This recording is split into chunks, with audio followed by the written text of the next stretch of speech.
Ladies and gentlemen, good day and welcome to the PI Industries Limited Q2 FY'26 earnings conference call. As a reminder, all participant lines will be in the listen-only mode, and there will be an opportunity for you to ask questions after the presentation concludes. Should you need assistance during the call, please signal an operator by pressing star then zero on your touchtone phone. I now hand the conference over to Mr. Nishit Solanki from CDR India. Thank you, and over to you, sir. Thank you. Good morning, everyone, and thank you for joining us on PI Industries Q2 FY'26 earnings conference call.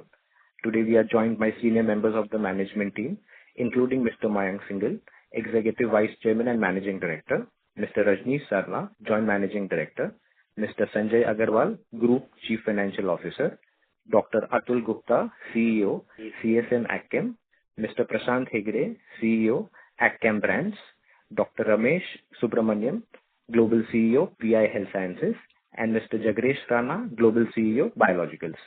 We will begin the call with key perspectives from Mr. Singhal. Following that, Mr. Agarwal will take us through his views on the financial performance.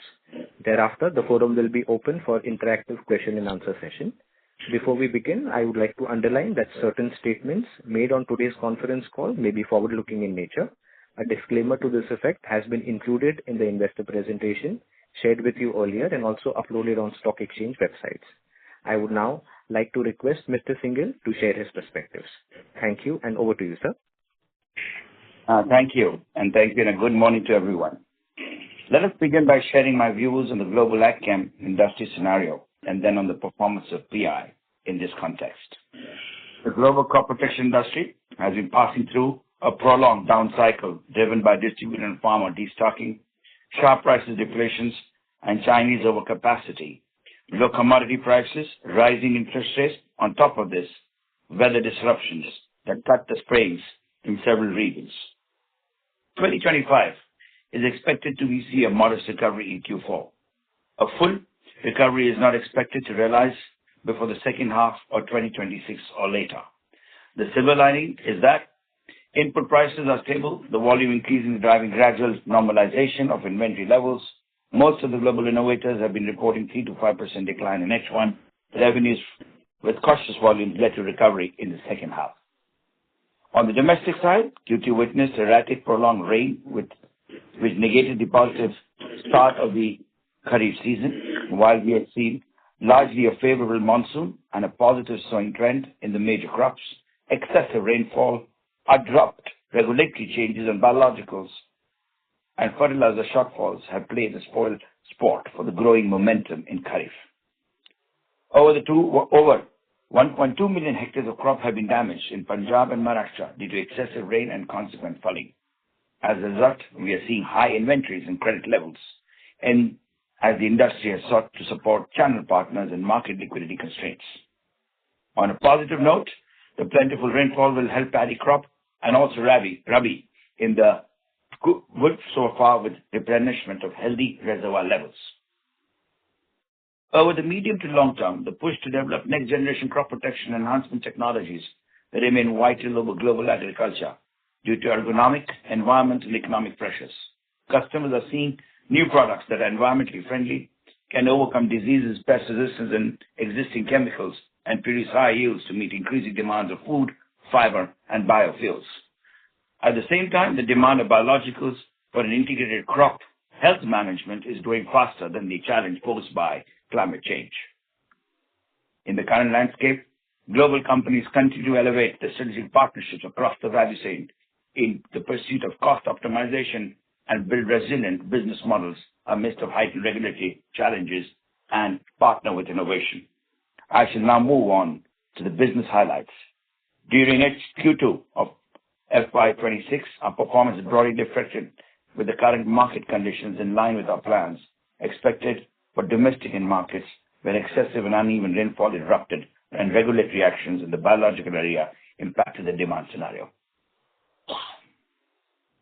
On the AgChem export side, we have seen a decline in line with the customer delivery schedules to balance the overall inventory level. As explained before, we built this traditional softness in our 26 plans. However, it is also important to highlight that the growth of the new products commercialized over the last 3 years have registered a decent 38% growth year-on-year in H1. We remain on track to commercialize 8 to 10 new molecules in the coming fiscal, having commercialized 5 in H1. I'm pleased to share our current pipeline includes non-ag-chem molecules in the categories of specialty and fine chems. On the domestic side, we have seen a 5% year-on-year decline during H1. Domestic revenues are negatively affected in Q2, offset the growth seen in Q1. Thanks to advanced product mix and solution-oriented approach, the momentum of new product launch remains strong. We introduced 3 new brands in the first half of the year and plan to launch an additional 2 to 3 in the later parts of the year. Our development pipelines include over 20 plus new products scheduled for future development and regulatory registrations. During the quarter, our pharma business showed a 50% year-on-year growth. We've onboarded 2 new customers to build pipelines with our business development teams in the US and Europe. Although our pharma business is modest, with significant headrooms for growth, there is a slowdown in the biotech funding and geopolitical challenges are impacting the conversion of proposals in the pipeline. In the meantime, we continue to invest in capability building, people, process assets, and integrated CRDMO platform. We've also carried our plans to upgrade the additional assets to continue to support for the strategic growth. Last year, as you're aware, we at the acquisition Plant Healthcare, we took a significant step of scaling biological business globally, bringing innovation of sustainable solutions to farmers across the world. In India, we are well on our way to becoming a leading player, if not the largest player in biological company, both in terms of product portfolio and revenue. Our peptide-based biological technology platform is unique and offers biological solutions to many unmet needs of the growers across the world. The platform has the potential to develop many new products for varied crop solutions.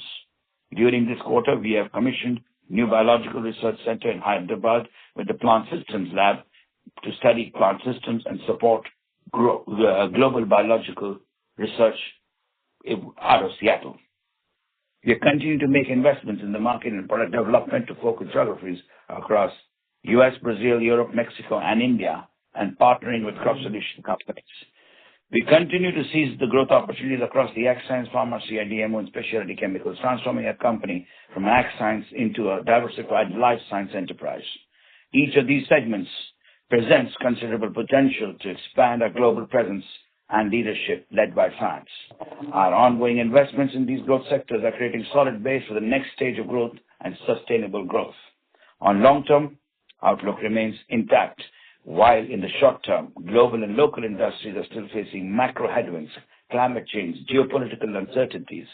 Our long-term strategic initiatives are on track, aligned to the strength of our leadership positions in the market and achieve scale across newer platforms. We remain committed to harnessing cutting-edge technologies and leveraging our integrated model to drive niche offerings. Furthermore, financial discipline to ensure that these growth is balanced with robust cash flows and sustainable return on capital. Now, with this, I would like to hand over the discussion to our Group CFO, Sanjay. Thank you very much, and over to you, Sanjay. Thank you. Thank you, Mr. Singhal, and good morning, everyone. I'll summarize the company's financial highlights for the quarter ended 30th September 2025. We have been delivering resilient performance amid headwinds in the global agrochemical industry, which have been driven by factors such as low commodity prices, rising interest rates, inventory destocking, and extreme weather challenges. This demand softness has been coupled with excess capacity in China, causing value erosion, particularly in the generic products. Back home in Q2, as you all know, uneven rains created huge crop losses, impacting our key focus crops. However, we expect better Rabi season and an increase in rice and corn acreages give us the confidence that should lead to a positive market scenario in H2. To share the financial performance highlights for quarter 2, we reported a revenue of 18,723 million, a 16% decline from the high base of the same period last year and a 1% sequential decline. On a 3-year CAGR basis, the growth in Q2 is 2%, as we had registered a growth of 5% in quarter 2 FY'25 and a 20% in quarter 2 FY'24, making it a high base. On a H1 basis, there is a 12% decline in revenue, which is broadly in line with the plan, except for domestic revenues, which were impacted due to excessive rainfall and abrupt regulatory actions. We have delivered on a H1 4% 3-year CAGR basis, which continues to outbeat the industry. We have also commercialized 5 new products in AgChem exports and 3 in domestic agri brands.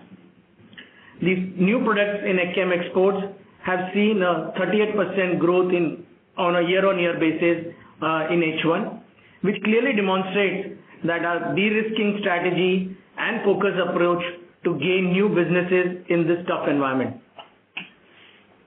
Decline in AgChem exports business is primarily volume-led and driven by slow demand and customer delivery schedule deferments.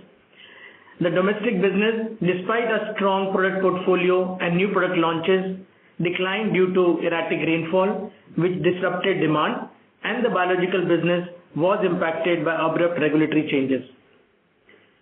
We expect both these issues which I just spoke, to be transitionary, and we are confident in driving the business to a higher growth trajectory in the coming quarters.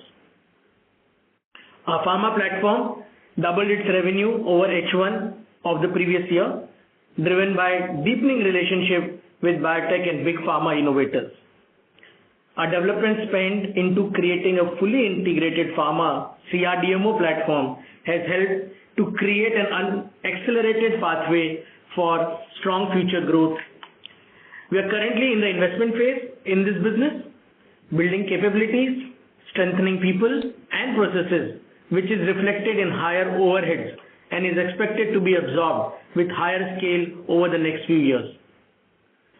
Our global biological business has also been performing in line with the long-term business plan, and we are focused on new product development, strengthening our go-to-market in US, Brazil and other markets, and filing for registration of new products and label expansions for peptides.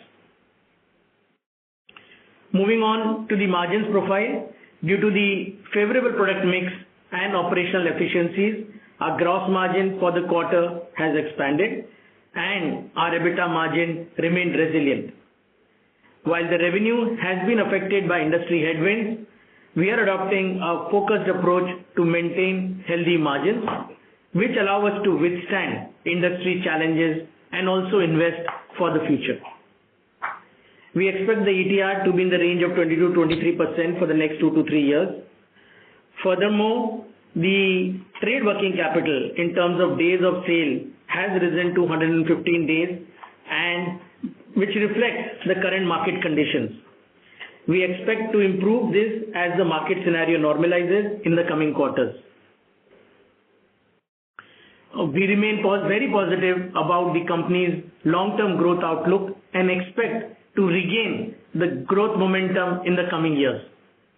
We also anticipate a recovery in our domestic and AgChem exports, particularly from Q4, to offset the decline in revenue and profitability in the first half. With this, friends, I will conclude my opening remarks. I will now request the moderator to open the forum for Q&A. Thank you. Thank you very much. We will now begin the question and answer session. Anyone who wishes to ask questions may press star and 1 on their touchtone telephone. If you wish to remove yourself from the question queue, you may press star and 2. Also, before we begin, a request to participants to please limit your questions to 2 per participant. Should you have follow-up questions, we request you to rejoin the queue. Ladies and gentlemen, we will wait for a moment while the question queue assembles.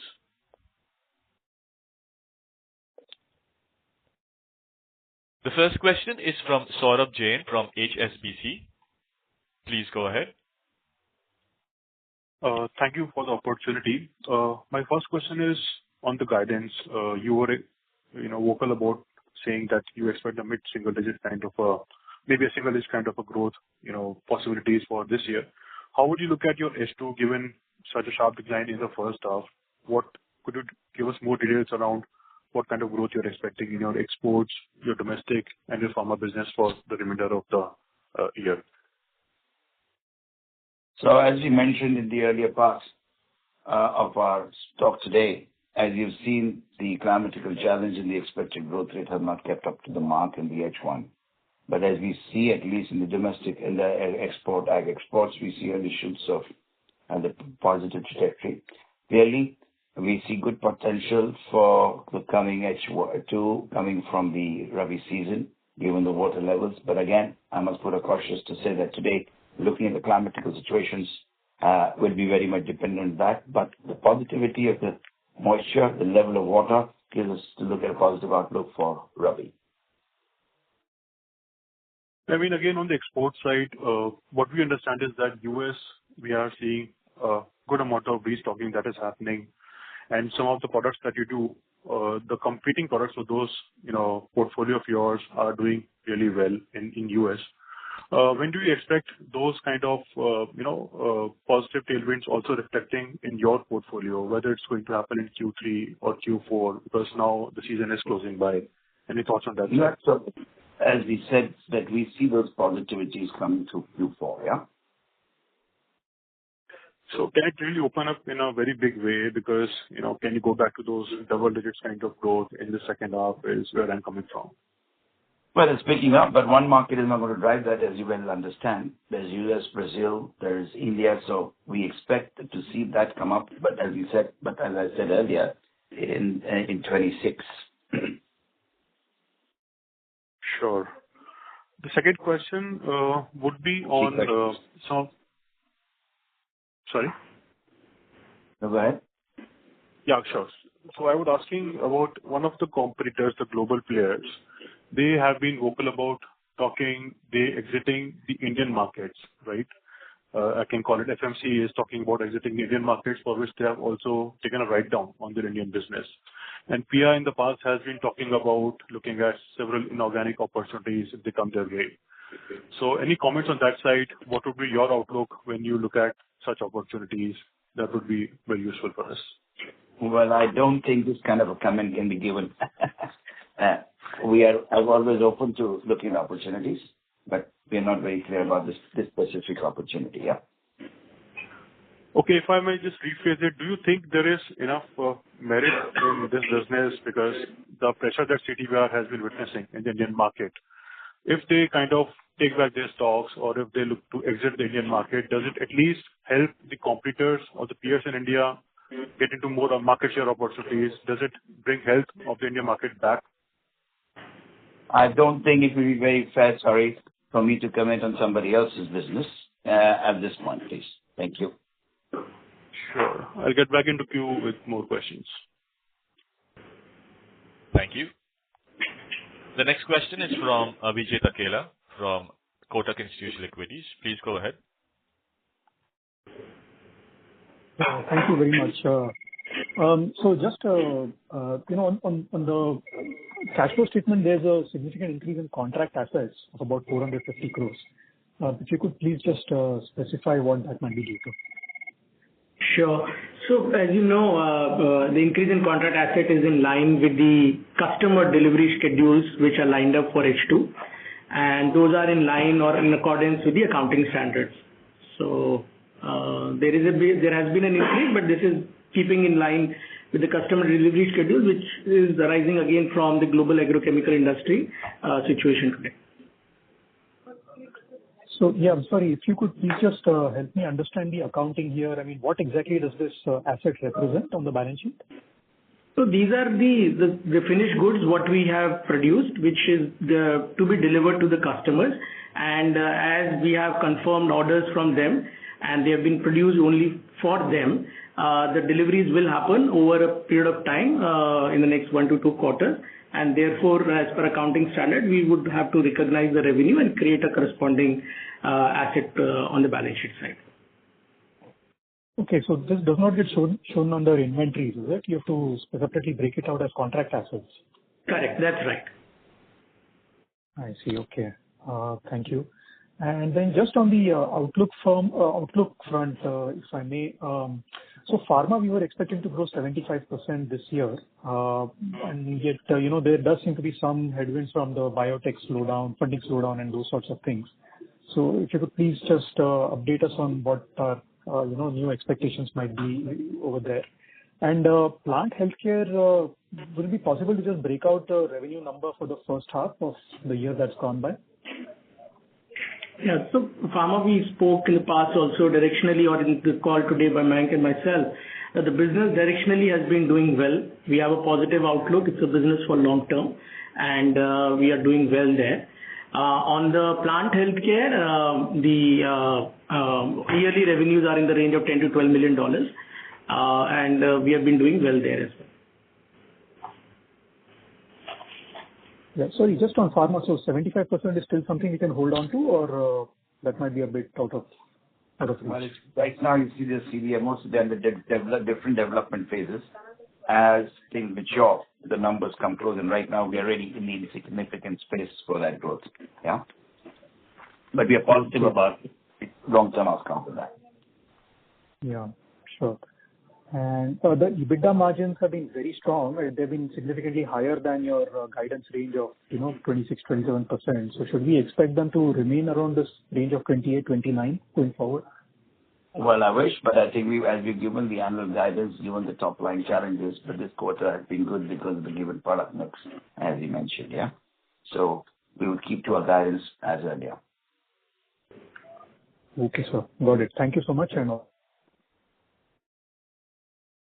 Thank you.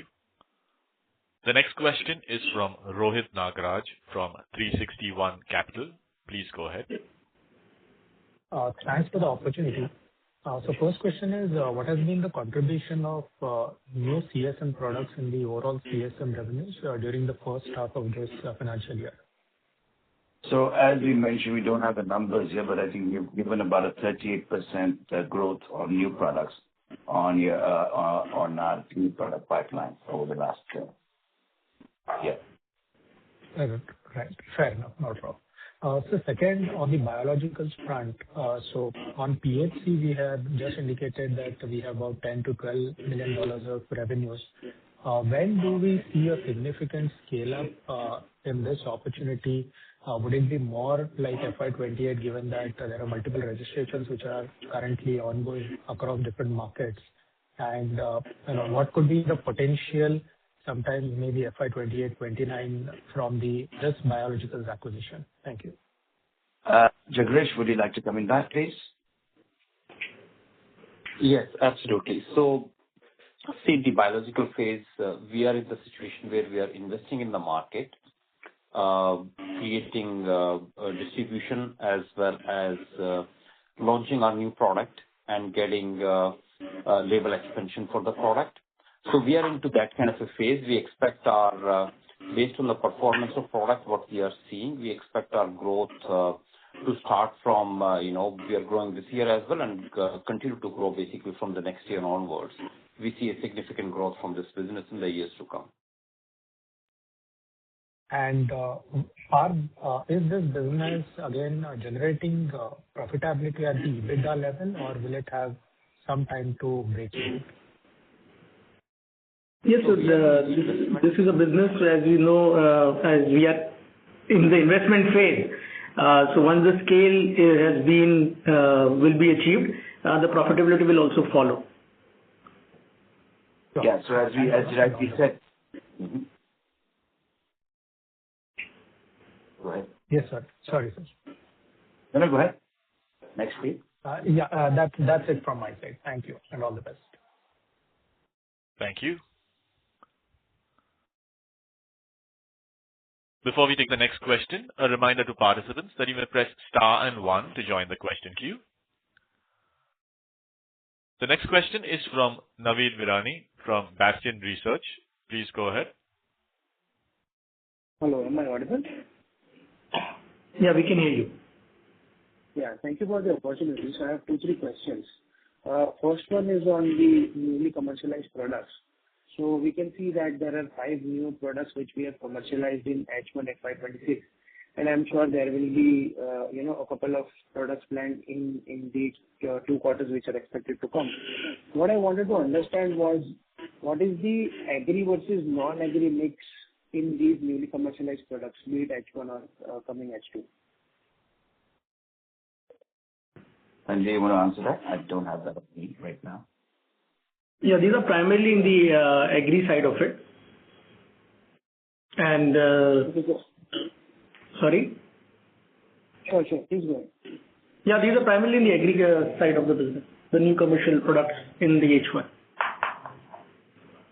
So it will be 100% on the agri side, or are we looking at something on the non? So the reason why I'm asking this question is just wanted to understand how are we, progressing on the diversification aspect of the CSM business. Yes. Right. For the CSM business, just to answer that, in the CSM business, yes, there have been a few, two, three products commercialized H2, and it takes about 3 to 5 years to really get to the ramp-up stage, yeah. So just to give you a sense of what it takes, because you get into the evaluation, you get into the early stage, and as the production molecules pick up, the values go up, yeah. Sure. Maybe Atul is here. Atul can explain that how many of XM or non-XM are there. In the first half, yeah. Yeah, so I just try to answer it. At this point of time, we have commissioned... Your audio is not good. Yeah, I think that's the challenge she's having. Let me just... Is it better now? Yes. Hello? Yes, go ahead. So, so this year, in the H1, we have been able to commercialize 5 to 6, the products, new products. Another 5 to 6 new products are planned, which has got the mix of both agrochemicals as well as the non-agchem products. We are ramping up our capacities with the expansions wherein we had a plan to start the new plants. Out of the 2 plants which are in the process of getting commissioned, one is of the the crop chemical plant where we intend to take up these products. So that's where we stand today from the new products commercialization point of view and the assets which are being leveraged. Thank you. Sure. Thank you for the clarity. Next up, I just wanted to, have a long-term view on the biologicals business, since we are so, bullish and are investing heavily in this business. So, sir, if we take let's say a 5-year view, given the visibility which we have right now, how big do we see the biologicals business becoming for PI? And if you can give some numeric sense to give us an understanding, that would be very helpful, sir. Yeah, so today, as you look at the biological business to where we are today, we expect it to at least have it 3 to 4 folds. Because that's an area where we've invested, we've shown that kind of growth. If you look at the past, we've given a 25+% CAGR on the domestic business.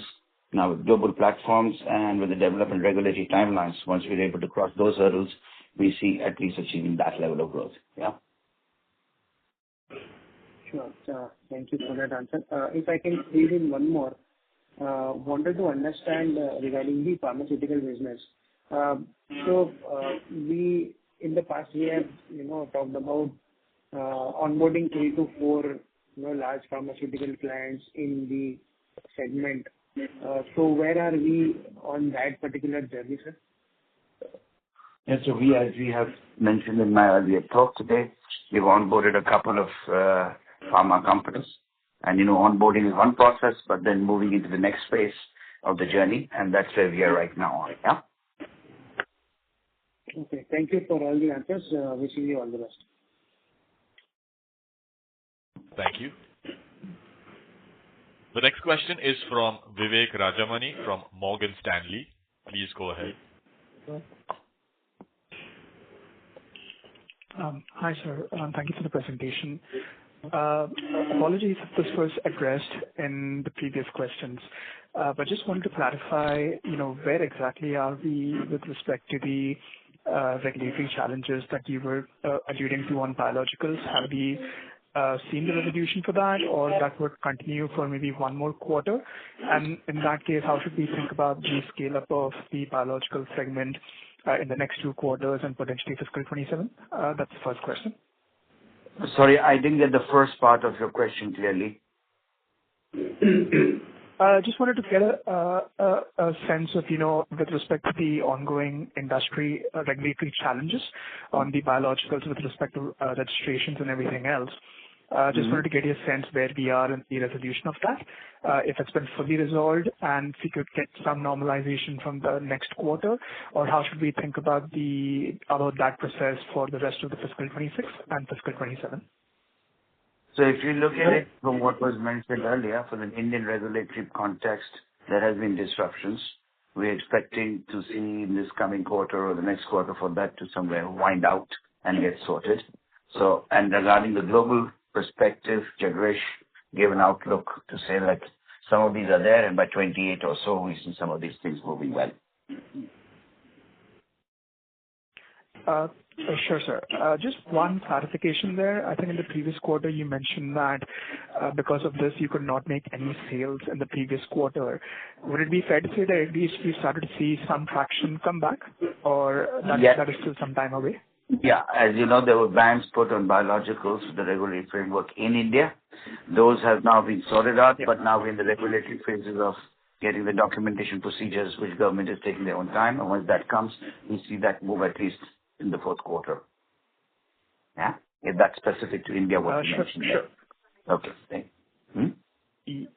Yeah. Thank you, sir. That's very clear. And the second question that I had was just some color with respect to, the U.S. tariff, if that's been having any sort of impact on the business or the conversations that you may have with prospective customers. Any color on that will be super helpful. Thank you.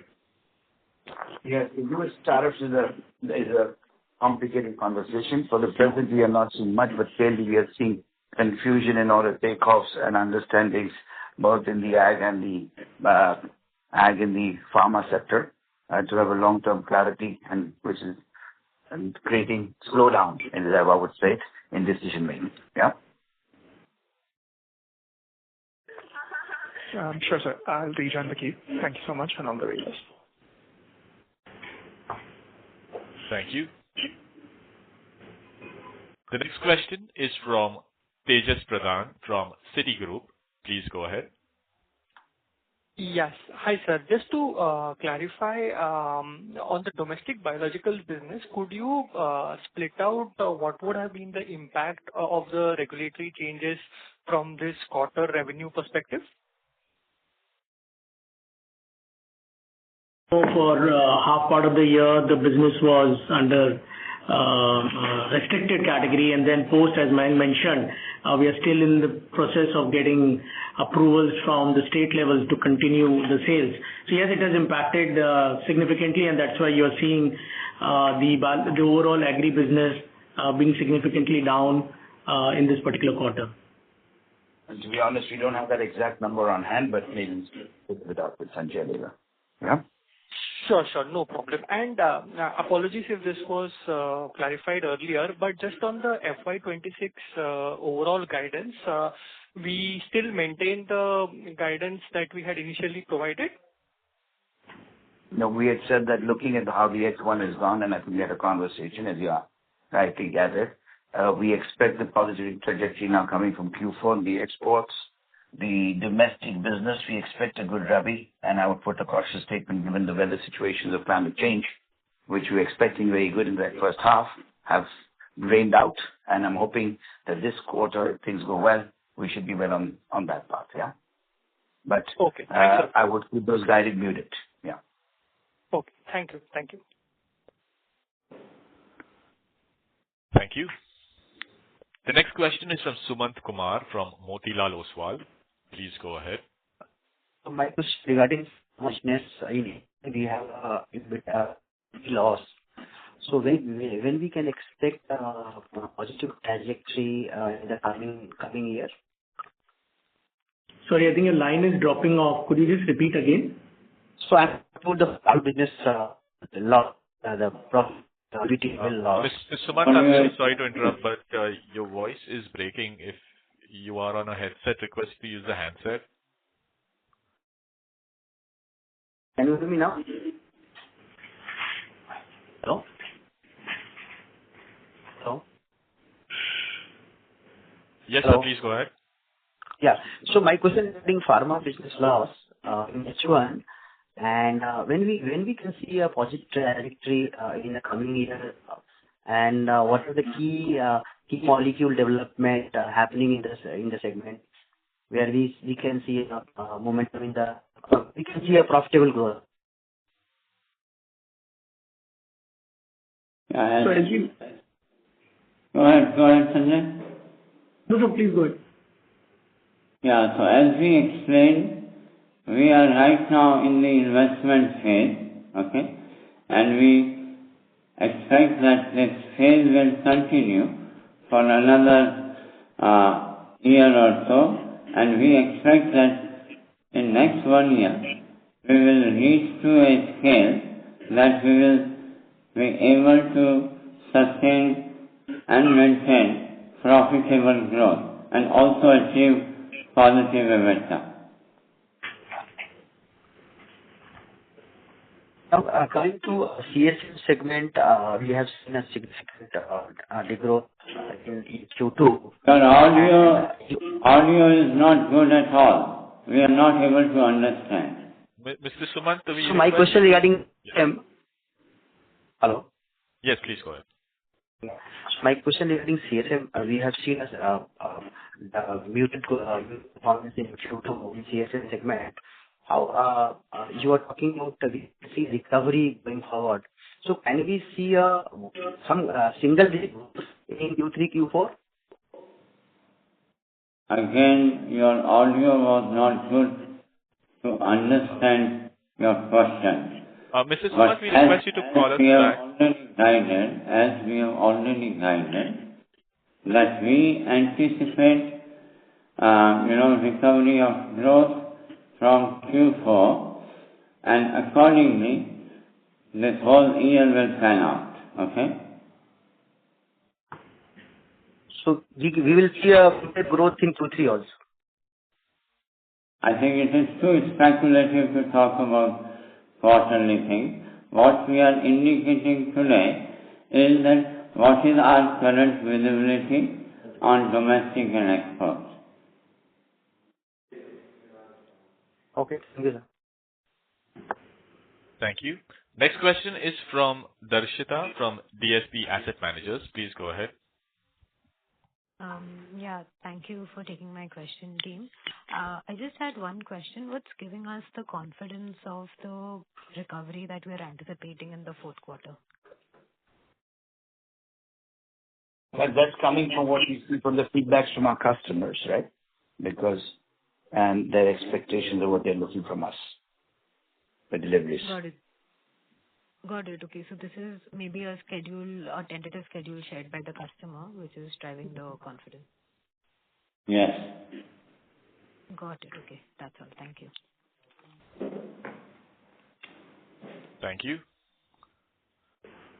The next question is from Farokh Pandole from Avesta Fund Management. Please go ahead.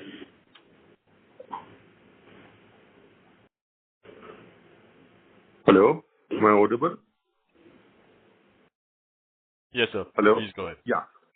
Okay. So, I'm referring to the presentation where there's been a mention of PI's own NCEs and some, there's been good progress and forward movement on that. So is there some additional color or light you can shed on these initiatives and tell us how we are placed and sort of some kind of timeline with respect to the future?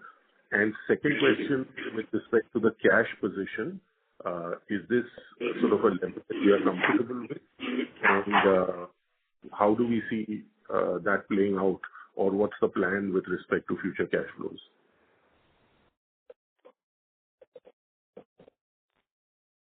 There was a lot of disturbance in the line. If you can please quickly repeat your question. Yeah, my first question. Hello? Yeah. My first question is about the from the presentation where you mentioned the commercialization of PI's own NCEs progressing well. Is there some more color or light you can shed on that? And my second question was with respect to the cash level that we are running at the net cash level we are running at this point in time, and how do we feel about that? And with respect to future cash flows, what is our thinking on that? Okay. So for our new NCE, we are on track for registration, first registration in India. While we are waiting for it, we have also gone ahead for a large number of field trials in India and working on product development in that direction. As regards cash flow question, yes, we are right now evaluating several inorganic opportunities in the domestic and also in other technology areas outside India as well. Okay, but at the same time, given the kind of uncertainties in the general business environment, we are not hurrying up or in any kind of, hurry to kind of to deploy the available cash. We are happy sitting on cash and looking for the right set of opportunities. Great. Thanks very much and wish you all the best for the coming quarters. Thank you. Thank you. The next question is from Chetan Thakkar from M3 Investment. Please go ahead. Hello. Am I audible? Yeah, hi. Yes. So just one clarification on that contract asset piece. So from an accounting perspective, is the revenue already booked in this quarter and that is the asset that is sitting on the balance sheet? Yes, this is how it is. And by the way, this is not the first quarter, that we are talking about contract asset. It has increased in recent quarters, mainly because of deferred customer schedule, supply schedule. But this has been the accounting practice as per Indian accounting standard for quite some time now. So there is nothing new about it. Sure, sir. So just wanted to clarify that for my understanding. Thank you so much. All the best. Thank you. The next question is from Madhav from Fidelity. Please go ahead. Hi, good afternoon. Thank you so much for your time. So I have two questions. The first one is on the pharma CDMO business which you're looking to grow. As we understand, looking at many of your peers in India as well, it's slightly a longer gestation business. Just wanted to understand where we are in that journey in terms of, building up the pipeline and if you could give some color in terms of, how many projects we are addressing and, how many are in phase 1, phase 2, phase 3. If you could give some color there on our sort of pipeline, that will be super helpful to understand the business better. Thank you. Yeah. Ramesh, if you are there, you can come in. Sure. Can you hear me? Yeah, we can hear you, Ramesh. Okay, fantastic. So I can give you some color. So what we've done is we've onboarded 7 new clients in the first half. The focus is on investing in the CDMO business and that part sustainably and carefully. There are two pieces to that, right? One, we look at growing late-stage programs, onboarding late-stage programs, which in the next 2 to 4 years potentially start giving you sustainable revenue. And the other one is onboarding quality customers. So on that regard, in addition to the 7 customers that we have onboarded, I can tell you that we have 2 new late-stage programs that we have onboarded. And we also expect to add 2 more late-stage programs in the second half. Right now, these things have to gestate. They shouldn't hopefully attract as they move forward. They can become good businesses. And we have several that we're actually actively pursuing late-stage opportunities, and we'll see how some of them play out. So that's the first foundation.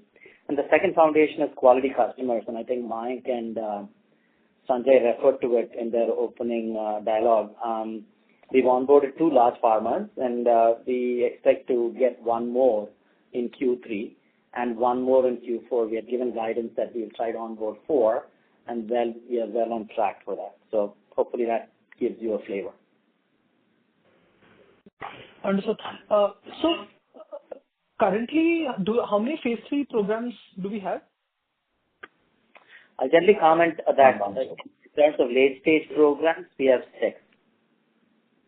6 late stage. So, I mean, usually late stage parlance in the industry is usually phase 3 or late phase 2, something like that is how we should also look at that, right? Yeah, phase 2, phase 3, yeah. Phase 2, phase 3, got it. Okay, perfect, understood.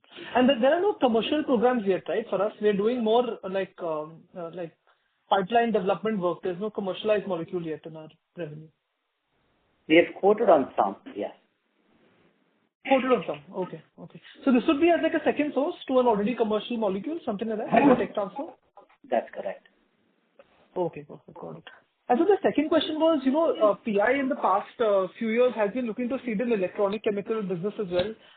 I don't know if you all have shared any update yet on how that is progressing in terms of, ramping that up and, any update on that business as well. That would be helpful. Thank you. Well, we are already doing electronic chemical products for last few years. I think already we have commercialized 5-6 products. Current year also we are commercializing more, and on top of it we have a very good pipeline in R&D for scale-up studies and development. So yes, we are very much there in electronic chemicals and growing, and also expect to do well in next 1 or 2 years. Is there any comment you can share in terms of, capital or capex that we've installed for electronic chemicals specifically for us in our current gross block? Well, I think Atul, while responding to us, already mentioned this, that we have one plant which is already in build-up near commissioning. We already have another plant, multi-product plant we are using for electronic chemicals. So yeah, there are a couple of plants which are being used for these kind of products. And what will the gross block be, including the one that we're adding and the one which is, I think... Well, we don't have this number in front of us, maybe on sideline. Understood. Thank you. Thank you. The next question is from Krishan Parwani from JM Financial. Please go ahead. Yes. Hi, sir. Thank you for taking my question. Just one from my side. I think, Mayank, you mentioned that you have offtake visibility from FY'26. So, in that context, can you guide us for the order book status for FY'27 and probably a resultant CSM growth in FY'27? Would be in the range? Sorry? Yeah, we will not have order book positions for year-wise FY'27 or 26 or something like that. We generally keep it, track on the overall order book position, which is around 1.26 billion as of now. I think it is too early to kind of guide you for FY'27. We still have to see how the inventory restocking and normalization happens in the next 2 quarters. But yes, we will surely guide you maybe sometime in the 4th quarter around what is our visibility for FY'27 and FY'28. Okay. And just one clarification. I think we have stopped giving the overheads and the gross margin for the pharma piece from this quarter. Can you please give us for the second quarter, or you're going to stop it from going forward? No, so the revenue, the gross margins have been in line with what we had seen in the past. In this particular quarter, the EBITDA or the PIBIT margins are what are required to be disclosed, and they have been there. There has been slight decline in the profitability in this quarter for the pharma business due to some one-off processing related costs and unfavorable product mix. And as you know, the overheads have been higher because we've been in the investment phase, building capability building and people cost and processes. So that's the stand on the pharma business. Okay. I think the information structure is the same as previous quarter. Is that correct, Sanjay? Yes, sir. With the statutory requirement disclosures all have been given. I think he wanted more color on the gross margins piece and at the overhead level, which obviously get culminated at the PBIT level. Okay. No problem. Thank you so much for answering my question. Wish you all the best. Thank you. Next question is from Riju from Antique Stock Broking. Please go ahead. Thanks for taking my question. I think all my questions have been answered broadly. So, sir, last one thing, if I look at the gross margin, so that has increased by around over 500 bips. So, is it because of lower inventory that have, helped in terms of getting the gross margin, or was there only the product mix that you have talked about earlier? Well, it is primarily because of product mix. And as we have explained in past also that every quarter you will have variability in the product mix. So it is primarily because of product mix. On a longer term basis, on an annual or a longer term basis, as we have guided in past, 50 to 52% gross margin is what we believe is sustainable level. Understood. And sir, one last clarification in terms of CSM order book that you have mentioned. So that is $1.25 billion that you have said, right? As of Q2? Yes. Okay. Yeah. Thanks. Thank you. The next question is from Abhijit Akela from Kotak Institutional Equities. Please go ahead. Yeah, thank you so much for taking my follow-up. Just to understand the point about the contract assets one last time. I'm sorry, it was a bit unclear in the past. So this is basically revenue that we have recognized, but the billing has not been made to the customer. Is that basically how it is? Yes, correct, Abhijit. Okay. And how do we, make the decision regarding, when to shift it from, say, inventories to contract assets? Because I guess we would have the choice of, keeping showing it as inventories as well. So in what accounting is not done by choice. Accounting is by accounting standard. So if you are doing something exclusively for a customer and you have an order in place, accounting has to be done that way. It is not by choice. Okay. So the increase in this line item is largely because, certain large deliveries have gotten deferred in the recent past. Yes. Okay. Got it. And just last thing on the outlook for this year and, maybe a little bit beyond. So, fourth quarter, so third quarter, we still expect maybe, a little bit of lingering softness in terms of the CSM business on a year-on-year basis, but 4Q onwards, we expect growth to revive. Is that how we are looking at it, sir? Yes, you are right. Okay. And finally, just with regard to calendar 26 or fiscal 27, whichever, are you seeing that there could be a recovery in the agro industry in terms of demand, or do things still look a little bit challenging? Well, as I think in the earlier commentary, Mike also indicated, we see recovery in the second half of calendar year 26.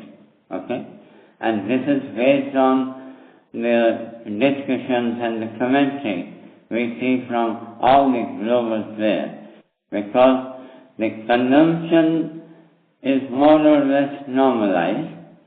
The stocking also in many geographies has already happened, and it is only a matter of next few quarters, 2-3 quarters, that the normalization of purchases and stocking will happen. Got it. No, that's very clear, sir. Thank you so much, and wish you all the best. Thank you. Thank you. We take the last question from Rohit Nagraj from 360 ONE Capital. Please go ahead. Thanks for the follow-up. So on the biologicals front, when do we expect the margins to converge to the business level margins at, say, 25% plus minus? Well, as explained,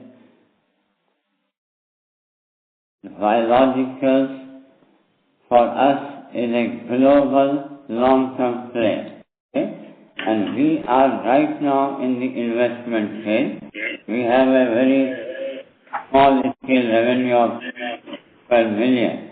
So while you will see that we will be growing at a very high growth rate, but we are also investing in the market development, in the product development for next couple of years.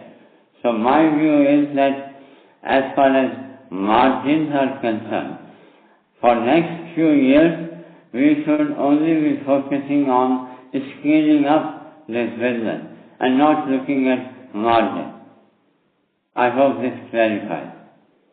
Because also, let me also add that biologicals for this industry is going to be the next growth driver. Okay? Last 5 years, biologicals is growing at double digit, while chemical is growing at 2-3%. Next 5-10 years, biologicals will still continue to grow at that scale and become a significant portion of the overall crop protection. And PI, being in the cutting edge technology platform of peptides, for us there is a great opportunity to be at a right place at the right time in biologicals. In next 2 years, if we are able to scale up, which is what the aim is, to a level which is reasonable, the profitability is obviously going to be the outcome. Sure. That explains. Thanks a lot and all the best. Thank you very much. That was the last question. I would now like to hand the conference back to the management team for closing comments. And so, morning everybody, and thank you once again for joining this call for PI, and look forward to connecting with you in the past. So thank you for all your support. Thank you very much. On behalf of PI Industries Limited, that concludes the conference. Thank you for joining us, ladies and gentlemen. You may now disconnect your lines.